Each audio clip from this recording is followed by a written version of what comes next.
waters here before we Thank you. start.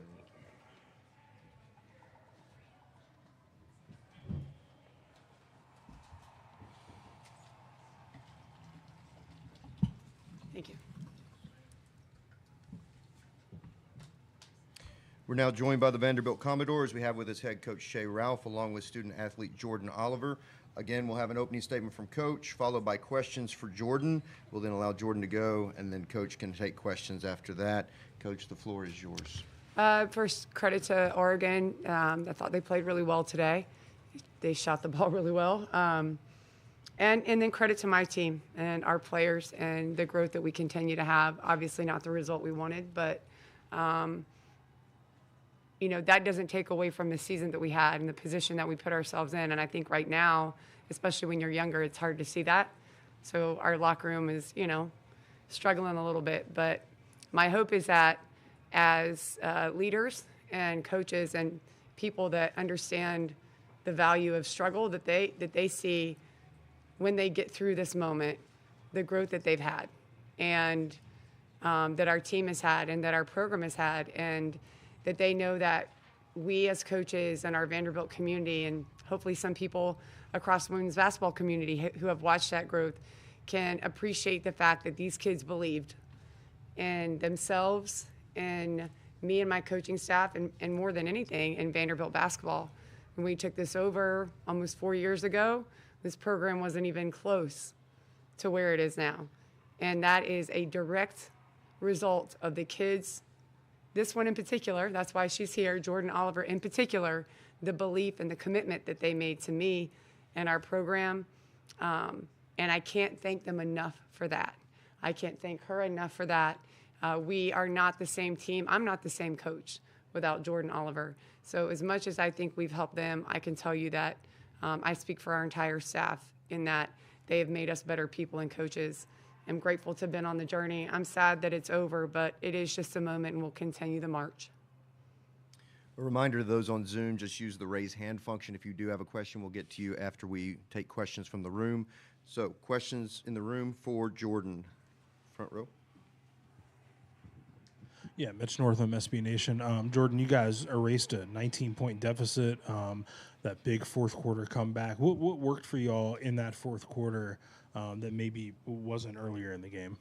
I think the biggest thing we talked about during halftime was getting our defense to translate to our offense. And I feel like we picked up our defense in the fourth quarter, and then we got offense going. I feel like we always start on defensive side, then offense gets going for us for sure. I think I saw a question from the second row first, and then we'll come to the front row. Yeah, J.O., what was your approach to that overtime, especially after Michaela, Camille, and Leilani had all fouled out?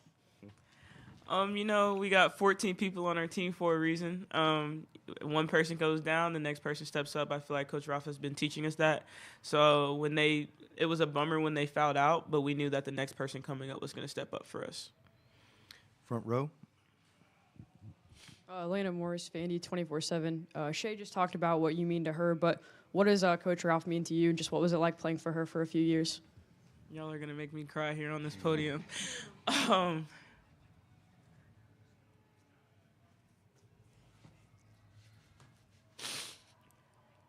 Coach Ralph took a chance on a kid. When I left this university here, I didn't know if I wanted to play basketball anymore. And I remember the day Coach Ralph called me, and I was like, where's Vanderbilt? And I sat on the phone with her for an hour and a half, and I said, that woman's going to be my coach. And last year, she stuck with me. I was a little hard-headed.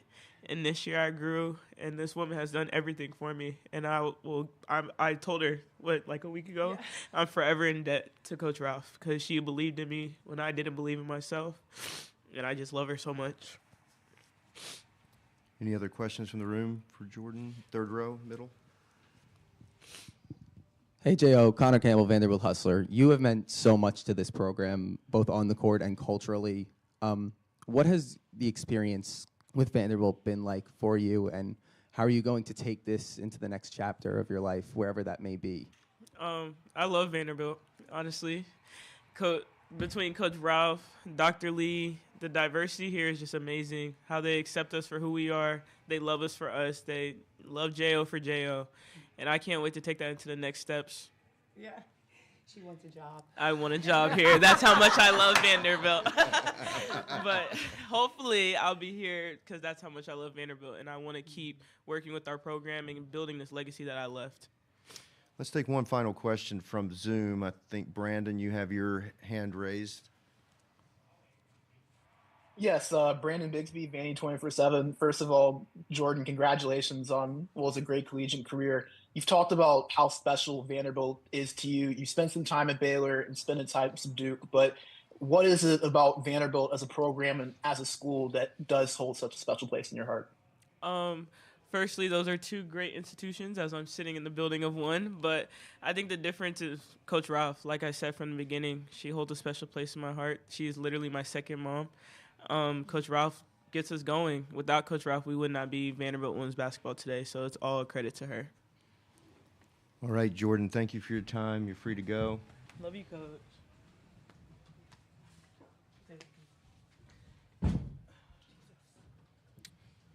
All right. Questions for Coach? Second row. Yeah, Aria Gerson, the Tennessean. Shay, what was it that kind of went south for you there, especially in that first half? And then what was it that allowed you to make the comeback in the fourth quarter and a little bit, to force overtime? It's a good question. It's one that I'll probably think about for a while. Transparently, I think the way that we showed up today, both in the first quarter and the first half and the second half, was what we've seen all year, right? We've had one team that plays, whether it's, you can attribute it to whatever. I mean, today I thought we looked a little bit nervous, but I've intentionally tried to make it feel loose and free. But we do have a young team. So, my Coach Tom, my husband, tells me all the time to relinquish the illusion of control, right? So is it, making sure that we're prepared, but that we're also feeling light and free. And some of these kids have never been in the NCAA tournament, and hopefully will come to many more. And some, it's their first and last. Some, their college career is ending in this tournament. And I think you saw a little bit of that in the first half. I also think, for whatever reason, this team likes to fight out of a hole. And we dug ourselves a pretty big one, and then we showed up like the team that I truly believe we are for most of the second half.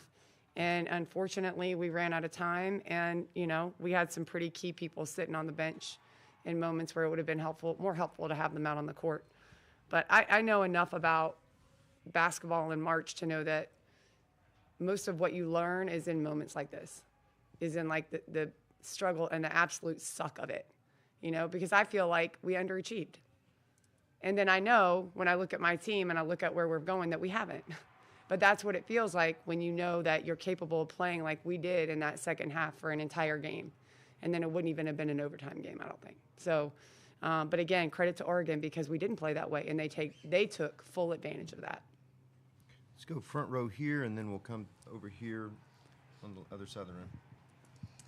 Coach, one of the reasons I was really excited to be at this game was that I grew up in Fayetteville, and I graduated from Terry Sanford High School, and I remember watching you play. Oh, gosh. And I know this wasn't the outcome that we wanted, but, what does it mean to you to come back and, play a game so close to home? Yeah, it means everything. I was so excited when we got the draw to come here. My mom was not. My mom went to North Carolina, so she had that was kind of an issue, for her. But my uncle did play football here at Duke, and I grew up right down the road. For those of you that don't know, Fayetteville's like an hour and a half. Like my entire family's here, and I wouldn't be the person that I am without the things that the people that I grew up with, the things that I went through in North Carolina. And so it's great to be back here. And I'm also really happy to be representing Vanderbilt in a new phase of my life, kind of full circle for me as a player. And she talked about her being stubborn. I was probably the most stubborn player of all time, both in high school and college. But all of those moments that I just talked to you guys about, and a lot of them were in high school, made me the coach, I think, and the person that I am now. And it's exactly why I do what I do. So it's kind of neat to be here. I would have liked a better result, but being in North Carolina will always be special. Front row. Yeah, Mitch Northam, SB Nation. Coach, you mentioned how you have a young team. I'm just kind of wondering sort of the impact of somebody like J.O., who's, I mean, I think this is her 6th season in college basketball through all the injuries. Yeah. And how she sort of helped you lay the foundation for what the future is to come for this young team. There's layers to that. So the first is that when J.O. came to school here, she completed her 2nd season. She was, had been at Baylor, had been at Duke, high achieving programs at the time, and had also been in a McDonald's All-American. And so when, people look at the additions that we're making to our roster, they see these things and they're like, oh, I wonder why she chose there. So she helped lay the foundation in that way where now, because she chose to come to Vanderbilt when she could have gone anywhere, people are starting to turn their heads. Number one. Number two, she's just a really great human being. So that helps us now recruit other really great human beings and other players, whether they're in high school or they go into the transfer portal, that maybe just didn't find the right fit the first or second time. And then she can talk to them about, what we've been able to do here, how she's contributed to that, and then be a leadership example and voice on the team and in the locker room. And as coaches, you have got to have that. I need somebody in there that has my back, right? And that talks to the younger guys about how they're growing and what they need to learn. And I've been through this before, and you're going to be okay, and take a deep breath, or, kick them in the butt a little bit. She is that. She is the coach in the locker room. The last piece of it is there's no way that we're the team we are without her. She's got the highest IQ on our team. She has somewhat of a limited skill set because she can't shoot outside the free throw line, and we paid for that today. But we don't win games without her on the floor. She moves the ball, she screens, she defends, whatever physical limitations she have, her brain and her heart have helped her overcome that. And, I'll go down swinging every day of the week with a Jordan Oliver. And so not only has she helped lay the foundation for our program, but she's left a legacy inside of the people that are here. We have about 3 more minutes, so maybe 2 questions. Middle row, 3rd row, right here. Yes. Rhea Patney, Vanderbilt Hustler. Coach, Leilani Kapanis gave you huge minutes today, both offensively and defensively, and with the game-tying shot. Could you speak to her impact in this game and throughout the season? Yes, so, Leilani's a kid I wish we could have for another 3 years. And but I am grateful that we had her for 1 year. The one thing that I love about her is that she shows up every day for a battle. And I think that having her on our team, the way that she plays out there, she plays like that every day in practice. And that is elevated, similar to Michaela, has elevated the level of competitiveness. She also is a 100% believer, right? So she comes in the game, we could be, and today she did, we were down 20. But she's done it several times in practice and in games where she comes in and she lifts a level of energy and belief. Now that's hard to does it show up on here? It doesn't. She did a lot of other things that do, but that's just because that's who she is. And I think, for those of you that don't get to sit in the locker room or do what I get to do, you can't coach that. You can't coach a kid to have that level of belief when everything has gone wrong. I don't think that she, I know that there were points in the year where she was really disappointed with her production, that she wanted to, to be more of a piece, but she always found a way to help impact our team in a positive way, to help us win, to help us today, to get in the position to win the game. And so when you look at that, again, similar to J.O., you don't have the team that we had this year without a Leilani Kapanis. And I would have loved to coach her for a little bit longer so that I could see her reach her full potential. But I'm hopeful that the lessons and the things and I'm hopeful that what she learned here will make her the player that she always wanted to be when she plays pro. The things that she learned here. We only have a minute left, so 3rd row back here. Just trying to. So sorry to everyone in the room. This will be our last question. Sorry to Zoom as well. No worries. Sorry. Hi, Coach Ralph. Grace with the Vanderbilt Hustler. How much do you think foul trouble plays into the outcome of this game? Camille, she played 9 minutes in your first half, and then when you finally got her worked back into the game and things were really going your way with both her and Michaela, then Michaela got hit with, I believe, her 4th foul. She wasn't out long. She was able to stay in the game. But how much do you think the outcome of this game changes if both of them are able to kind of stay in the game and create the production they have all season? Yeah. I'd like to think the outcome would be different, you know, but I also know enough to know that I can't think that way, you know, and we have to do is look back at, you know, what are the things we can control, because again, we've been in foul trouble before. How could we have been more prepared in that way, if I'm looking at myself, so that we could have a little bit better outcome in the overtime, and then let go of, you know, blaming or pointing fingers. I'm just not that kind of person. So I would like to think if we had our best players on the floor for most of the game that the outcome would have been different, but that usually doesn't happen, you know, and in March you have to prepare and expect everything, you know, prepare for the worst, hope for the best kind of thing. And so I hated that for our players, because in March I think players should decide games. And, you know, I don't have a lot of control over it. I haven't all year. And you know, I'm not a coach that's going to spend half the game bitching at the referees either. So to me, we just have to be better so that that doesn't happen. And in the future, I think our younger players will grow from this. Coach, just one more. I think Yeah, of course. is it front row here? Just a whole picture looking at this season from November to March, just kind of what made it special, especially having someone like Michaela Blakes as a freshman coming in, but just this entire year, what has it meant to you as a coach? I think what's made it special is the growth that we've had. And I know that when I sit back and I'm asking the players to do something that I'm not capable of doing right now, right? Because I'm still thinking about, it sucks that we lost the game.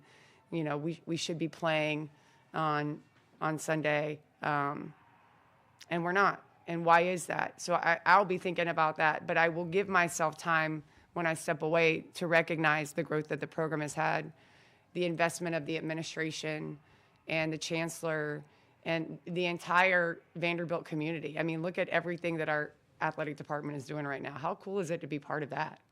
Now, I get to be part of that. And I think we're a big piece of why Vanderbilt athletics is moving in the right direction. I think we're great representatives of the university and of the standards that the university has for all students. And I want to keep moving in the right direction. I just hate losing. I hate it, you know? So I have to remember in those moments when I feel that to practice what I preach with the players and understand that, you know, my steps are ordered as are theirs. And I know I'm here for the right reasons. I know I'm here for a reason, and I know they are as well. And together, we're going to keep this thing moving in the right direction. We'll be a force to be reckoned with from here on out. Coach, thank you for your time. Congratulations on a great season. Thank you. Thank you all. Couple of closing announcements. As a reminder, Hammond Communications will post a recording of this press conference in the NCAA Digital Media Hub at ncaa.veritone.com. Transcripts are provided by ASAP and will be posted shortly. Thank you for joining us.